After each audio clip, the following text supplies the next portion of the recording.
ಒಂದು ಹೊತ್ತಿಗೆ ಅದು ಸಹಿತ ಈವನ್ ಅದು ಸಂವಿಧಾನವನ್ನು ಸಹಿತ ಬದಲಾಯಿಸಬಲ್ಲದು ಅನ್ನುವಂಥ ಮಾತುಗಳು ಸಹಿತ ಆಡಿದ್ದು ನಾವು ನೋಡಿದ್ವಿ. ಅದನ್ನು ಸಂಪೂರ್ಣವಾಗಿ ಬದಲಾಯಿಸಬೇಕನ್ನುವಂಥ ಕಾರಣಕ್ಕಾಗಿ ಚಾರ್ ಸುಪಾರ್ ಅನ್ನುವಂಥದ್ದನ್ನು ಮಾತಾಡಿದ್ದು ನಾವು ನೋಡಿದ್ವಿ. ಅವರ ಸಂಸತ್ತು ಸಾಕಷ್ಟು ಜನ ಮಾತಾಡಿದ್ದಾರೆ ಕೂಡ ಅದನ್ನು ಸಂವಿಧಾನ ಬದಲಾಯಿಸಬೇಕಂತೇಳಿ. ನಂತರ ಇವತ್ತೇನೋ 240ಕ್ಕೆ ಬಂದ ತಕ್ಷಣ ಸ್ವಲ್ಪ ಧ್ಯಾನದ ಹೇಗೆ ಸಂವಿಧಾನ ದೊಡ್ಡದು ನಾವು ಸಂವಿಧಾನಕ್ಕೆ ಬಂದಿದ್ದೀವಿ, ನಾವು ಚೇಂಜ್ ಇಲ್ಲ, ಮೀಸಲಾತಿ ಪರ ಇದ್ದೀವಿ, ಯಾಕಂದರೆ ಇನ್ನು ಗೆಲ್ಲುವುದಿಲ್ಲ ಅನ್ನೋದು ಮನವರಿಕೆ ಆದಮೇಲೆ.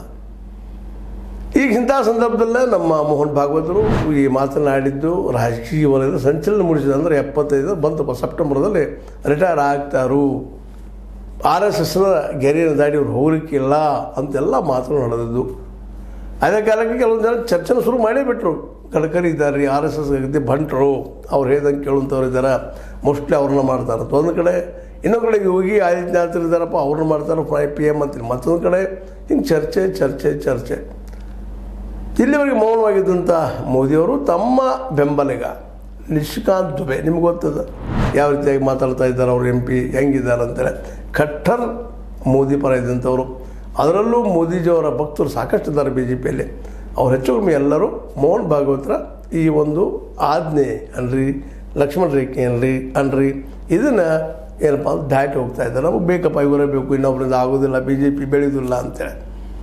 ಇವೆಲ್ಲ ನೆರೆಯಲ್ಲೇ ಇದೊಂದು ದೊಡ್ಡ ಇವತ್ತು ಗದ್ದಲ ನಡೆದಿದೆ BJP ಮತ್ತು RSS ಮಧ್ಯದಲ್ಲೇ. RSS ಹೆಚ್ಚೋ BJP ಹೆಚ್ಚೋ ಅನ್ನೋ ಮತ್ತೆ ಚರ್ಚೆ ಶುರುವಾಗಿದೆ.